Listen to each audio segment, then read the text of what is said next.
আগামীকাল বিশ্ব পরিবেশ দিবস 5 জুন। এই উপলক্ষে বিষ্ণুপুর হাই স্কুল তারা আমাকে আমন্ত্রণ জানিয়েছিলেন কিছু বলার জন্য। আমি খুবই সম্মানিত বোধ করছি। এই স্কুলের সমস্ত মাননীয় শিক্ষক শিক্ষিকা, শিক্ষাকর্মী, ছাত্রছাত্রীদের আমার শুভেচ্ছা রইল। আমরা জানি সারা পৃথিবী জুড়ে পরিবেশ আন্দোলন চলছে নানান মাত্রায়, নানান তাৎপর্য, নানান চরিত্রে। বিশ্ব পরিবেশ দিবসের সূচনা হল 1972 সালে স্টকহোম সম্মেলন। সম্মিলিত রাষ্ট্রপুঞ্জ, যাকে আমরা বলি United Nations organisations, United Nations, তারা ঘোষণা করলেন যে প্রতি বছর 5ই জুন সারা পৃথিবী জুড়ে পালিত হবে বিশ্ব পরিবেশ দিবস। এবছরের ভাবনা হলো 2020-তে আমরা সেলিব্রেট বায়োডাইভার্সিটি, অর্থাৎ জীব বৈচিত্র্য তাকে রক্ষা করতে হবে, তাকে নিয়ে আমরা উৎসব করব, তাকে নিয়ে আমাদের জীবন যাপনা। এবং কেন এই জীব বৈচিত্র্যের কথা আমরা বলছি বা পৃথিবীতে বলা হয়, খুবই দুঃখের ঘটনা এবং খুবই আশঙ্কার।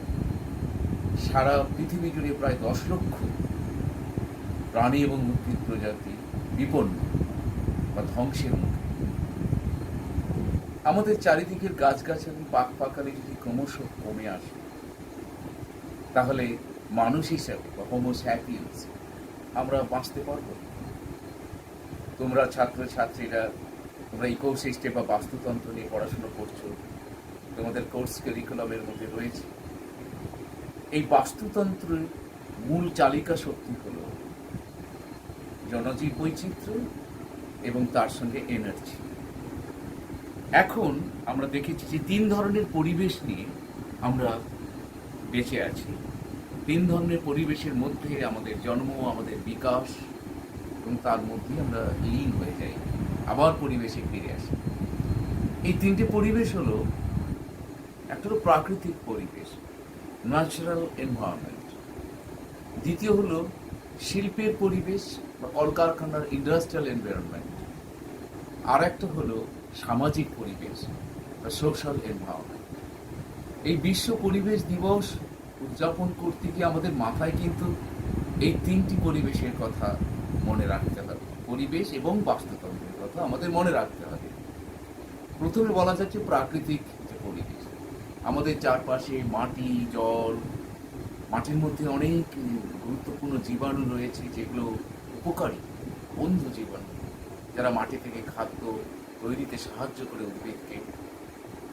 হ্যাঁ, সেই রকম আরও অন্যান্য প্রাকৃতিক পরিবেশ রয়েছে, এই পাহাড়, নদ নদী, অরণ্য, এমনকি আকাশ, গাছের পাতা, ফুল যেমন রয়েছে, তেমনি রোদ্দুর, চাঁদের আলো, সব নিয়েই কিন্তু একটা প্রাকৃতিক পরিবেশ।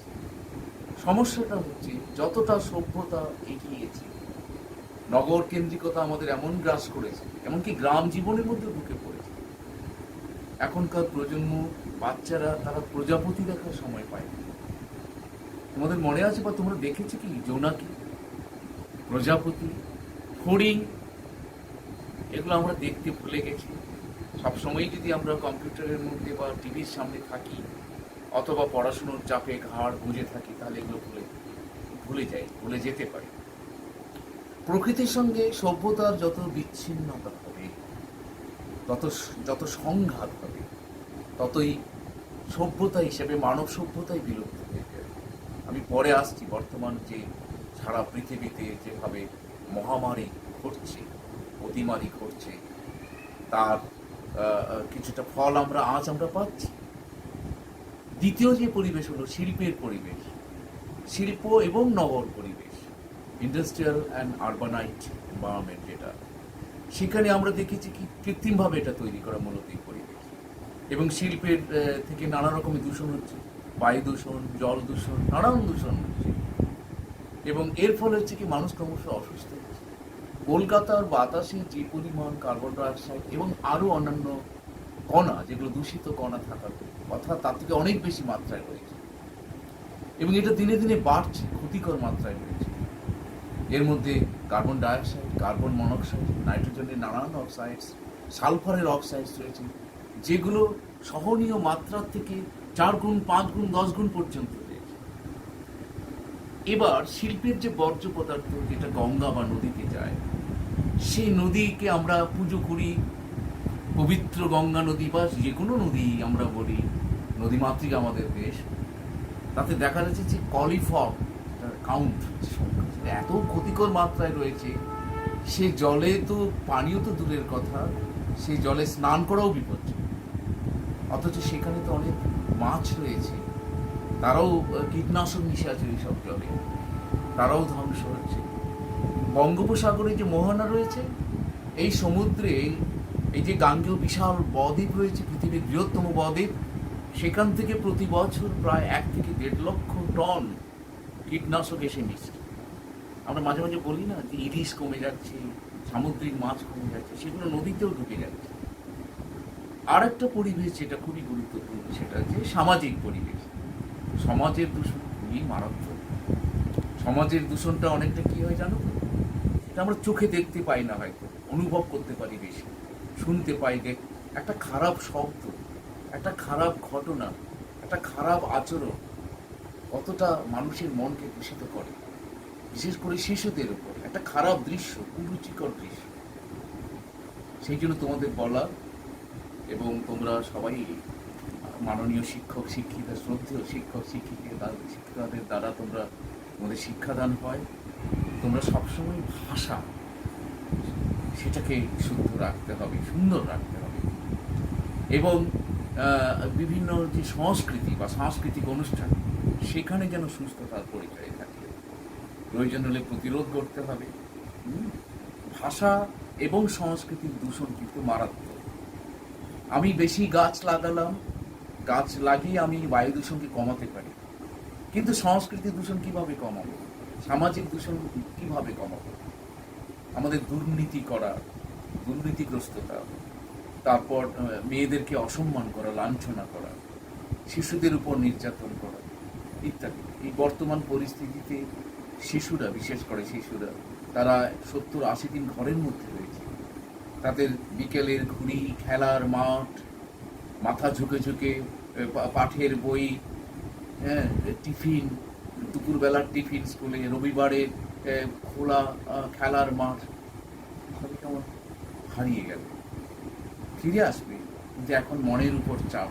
এটাও এক ধরনের সামাজিক দূষণ বা যেটাকে বলা যায় এনট্রপি বা বিশৃঙ্খলা তৈরি হচ্ছে। এই 3 ধরনের দূষণ নিয়ে বা পরিবেশ নিয়ে আমাদের কাজ করতে হবে। আমি শুধু একটা দুঃখের সঙ্গে জানাচ্ছি, ব্যথিত হচ্ছি, এই মানুষেরাই কিন্তু আমরা এর জন্য তাই। আমরাই পরিবেশ দিবস পালন করছি, আমরাই পরিবেশকে ধ্বংস করছি।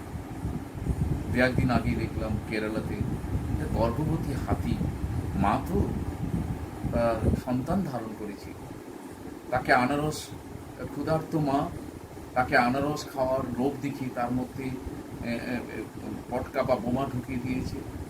সেটা খেয়েছে ক্ষুধার্ত মা, এবং সঙ্গে সঙ্গে মারা যায়। কি ভয়ঙ্কর! এটা তো এই কোনো এক হোমোস্যাপিয়েন্স বা মনুষ্য নামধারী কোনো জীব এটা করেছে। এরকম আমরা আমাজনের জঙ্গল আমরা পুড়িয়ে দিচ্ছি, ধ্বংস করছি। আমাজনের বিশাল জঙ্গল, যেটাকে পৃথিবীর লাঞ্চ বলে। আমরাই অনেক সময় চারদিকে জলাভূমিকে বুঝিয়ে দিচ্ছি, দিয়ে ঘরবাড়ি বানিয়ে ফেললাম।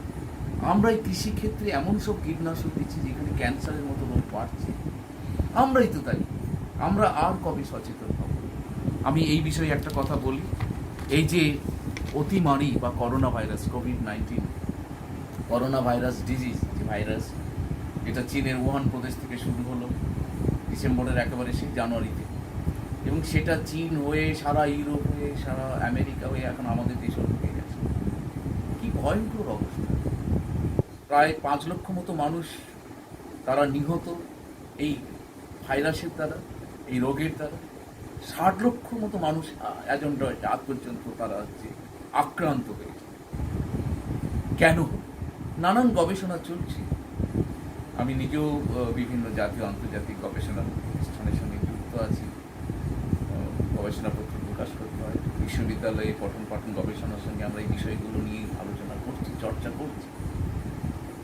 একটা কারণ কিন্তু 1 নম্বর যেটা রয়েছে, এটা ঠিকই, বিশ্ব পরিবেশ দিবসে আমার এটা বলতে কোনো দ্বিধা নেই, যে এই মানুষ সভ্যতা, তার লোভ, তার আত্মহননকারী পথ, তার দ্বারা সৃষ্ট দূষণ, তার দ্বারা সৃষ্ট ধ্বংসের কাজ, এসব কিছু অনেকটা দায়ী। কারণটা কি? যেটাকে বলি খাদ্য শৃঙ্খল বা ফুড চেইন, তার মধ্যে বাস্তুতন্ত্র বা অনেক রকম বিন্যাস থাকে, শৃঙ্খলা থাকে। আমরা নির্বিচারে নিধন করেছি, অবলা জীবদের আমরা নিধন করেছি, খাদ্যাখাদ্যের কোনো বিচার নেই।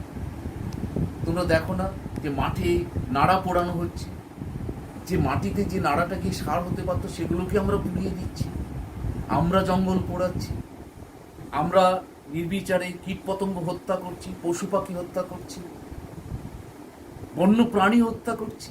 তাহলে কে থাকবে পৃথিবীতে? এই বিশ্ব পরিবেশ দিবসে আমরা একটা আহ্বান জানাবো, এখানে মূল হচ্ছে জীব বৈচিত্র্য, যার স্লোগান সবার জন্যই পৃথিবী। This planet is for all, for each and everyone, সবার জন্য। শুধু মানুষ থাকবে কিলবিল করে, আর কেউ থাকবে না, সেটা হতে পারে না। এটা একটা কারণ, আমরা এটা বলবো। আর ভারতবর্ষে যদি আমরা বলি যে আমাদের এখানে প্রায় 50-60 হাজারের মতো উদ্ভিদ বৈচিত্র্য আছে, 80,000-এর মতো প্রাণী বৈচিত্র্য রয়েছে, কীট পতঙ্গ আছে 25-30 হাজারের মতো। সারা পৃথিবীতে ভারতবর্ষের জৈব বৈচিত্র্যের দিক থেকে একটি খুব গুরুত্বপূর্ণ স্থান দখল করে। তাহলে আমাদের এই জৈব বৈচিত্র্যকে রক্ষা করতে, তাহলে আমরা এখন কি কি কাজ করতে পারি? কি কি কাজ করতে পারি? আমার বিদ্যালয় হচ্ছে যেখানে সম্মানীয় শিক্ষক শিক্ষিকারা, যেখানে ছাত্রছাত্রীরা, শিক্ষাকর্মীরা, পাড়া প্রতিবেশী যারা রয়েছেন চারদিকে নাগরিকেরা স্কুলের দিকে তাকিয়ে থাকে, সেই বিদ্যালয়টা মডেল করে দেবে। আমি সবার কাছে আবেদন জানাবো যে আমরা কি একটা বটানিক্যাল গার্ডেন তৈরি করতে পারি ছোট করে, যেখানে অনেকে তোমরা কি চালতা গাছ দেখেছো বা ভুলে গেছো? কামরাঙা আমরা ভুলে গেছি, অনেকে সজনেটা ঠিক করে দেখেনি, বাজার থেকে কেনা সজনে খেয়েছে, গাছটাকে আর দেখেনি। আমরা কি জানি যে এই যে নানান ধরনের গাছ আছে তাতে পাখিরা বাসা বাঁধে, কি ধরনের পাখি কোন গাছে থাকে, সেই গাছগুলো আমরা, জারুল গাছ আমরা যেমন চারদিকে, ল্যাজেস্টিনিয়া স্পিসিস, এই গাছের মধ্যে ফল খায়, সেই ফলের লোভে অনেক পাখি আসে এখানে। তাহলে শুধু ফুল নয়, ফল আছে। আরেকটা গাছ আছে কুরচি, দেখো তার কথাটা বলি, কুরচি সাদা ফুল ফোটে, হ্যাঁ, তাহলে সেই কুরচি ফুলের শেকড় থেকে নানান ধরনের ওষুধই তৈরি হয়, আমাশার ওষুধ, তার সঙ্গে মিষ্টি রঙের, মিষ্টি গন্ধের এবং সাদা রঙের সুন্দর ফুল ফোটে। তাহলে সে আমাদের ওষুধ দিচ্ছে, সৌন্দর্য দিচ্ছে, তার ছায়াতে মানুষ আশ্রয় নিচ্ছে, ডালে শাখা প্রশাখায় পাখি প্রজাপতি সবাই আসে, উড়ে আসছে। তাহলে তাদের জন্য আমরা ভাববো না, এই ধরনের নানান ধরনের গাছগাছালি যখনই লাগাবো তখন পাখালিরা আসবে, যখনই গাছ থাকবে নানান রকমের, তখন নানান ধরনের গাছ পাখালি মানে পাখিরা আসবে নানান ধরনের। তোমরা অনেকে কেঁচোই দেখো, সে কত বড় বন্ধু। কেঁচো মাটির মধ্যে থেকে আমাদের যে খাবার দিচ্ছে গাছকে, মাটিকে উর্বর করছে সেটা, তাহলে তোমরা কেঁচোকেও দেখতে পাবে, সেই ধরনের ভার্মি কম্পোস্ট হয় সেখান থেকে কেঁচো সার হচ্ছে। আর কি আমাদের দায়িত্ব হবে জল ধরে রাখা। এই নদিয়া জেলাতে মাটির তলার জলে আর্সেনিকের ভয়ঙ্কর সমস্যা। আর্সেনিকের সমস্যা মানে জানো তো, আর্সেনিক একটা ভারী ধাতু, শরীরের মধ্যে গিয়ে মানুষের জীবন কেড়ে নিচ্ছে ধীরে ধীরে, স্লো পয়জন। এই জল সরাসরি পান করা বিপজ্জনক। তাহলে মাটির তলার জলে হাত দেওয়া যাবে না, আমাকে বৃষ্টির জল ধরে, যেটা রেন ওয়াটার হারভেস্টিং, সেটা করতে হবে। তাহলে প্রতিটি স্কুলের ছাদে আমরা জল ধরে রাখতে পারি কিনা বৃষ্টির জল, প্রতিটি স্কুলে যেন একটা পুকুর থাকে। কৃষককে বলতে হবে তোমার 20 কাঠা যদি জমি থাকে 1 বিঘে, তার 5 কাঠাতে তুমি একটা পুকুর কাটবে, যেখানে তুমি জল ধরে রাখতে পারবে, নদী নালার জল ইত্যাদি ইত্যাদি দিয়ে আমাদের সারফেস ওয়াটার যাকে বলে সেটা রাখতে হবে। আর মাটির উর্বরতা বাড়াতে হবে। কী করে বাড়াবো? সবসময় রাসায়নিক সার দিলে কিন্তু মাটি শেষ হয়ে যাবে। মাটির মধ্যে জৈব কার্বন বা অর্গানিক কার্বন, এই নদী জেলার মাটিতে অর্গানিক কার্বন বা জৈব কার্বন খুব কমে গেছে। কারণটা কি? সবসময় রাসায়নিক সার দিচ্ছে। জৈব কার্বন কোথায় থাকে? গোবর সারে থাকে, পাতা পচা সারে থাকে, এবং এবং যে ধানের যে আমরা গোড়াটা কেটে নিয়ে চলে যাচ্ছি একবার, সেটা জ্বালিয়ে দিচ্ছি, পুড়িয়ে দিচ্ছি, তার মধ্যে থাকে সেই এটিএম কার্ডের মতো। আমার সঞ্চয় নেই, আমি এটিএম ঢোকাচ্ছি, এটিএম মেশিন থেকে টাকা বেরোচ্ছে না। বিশ্ব পরিবেশ দিবসে পরিবেশ যদি আমি রিক্ত নিঃস্ব হয়ে যায়, তাহলে প্রয়োজনের এটিএম দিয়ে যতই আমি খোঁচাখুচি করি, আমার জীবন জীবিকার একটু অর্থমূল্য বেরোবে না সেখান থেকে। জীবনানন্দ দাশ বলেছেন, অদ্ভুত আধার আগে এসেছে পৃথিবীতে। কি কঠিন পরিস্থিতির মধ্য দিয়ে আমরা যাচ্ছি। আমরা মনে হয় পাপের প্রায়শ্চিত্ত করছি, আরো হয়তো করতে হবে। কিন্তু তোমরা যে শিশুরা পৃথিবীতে এসেছো, তোমরা এই ভুলগুলো করবে। বড়রা যে ভুল করেছে, অন্যায় করেছে, তোমরা করবে। তোমরা এই যে ঝড়ে গাছ পড়ে গেছে, এলাকায় একটা গাছ পড়লে 5টা গাছ লাগাবে। এই গাছ অক্সিজেন দেয়, ফুল দেয়, ফল দেয়, ছায়া দেয়, আশ্রয় দেয়। সব সময় শুধু বনের গাছ না, ফলের গাছ লাগাবে, ফুলের গাছ লাগাবে।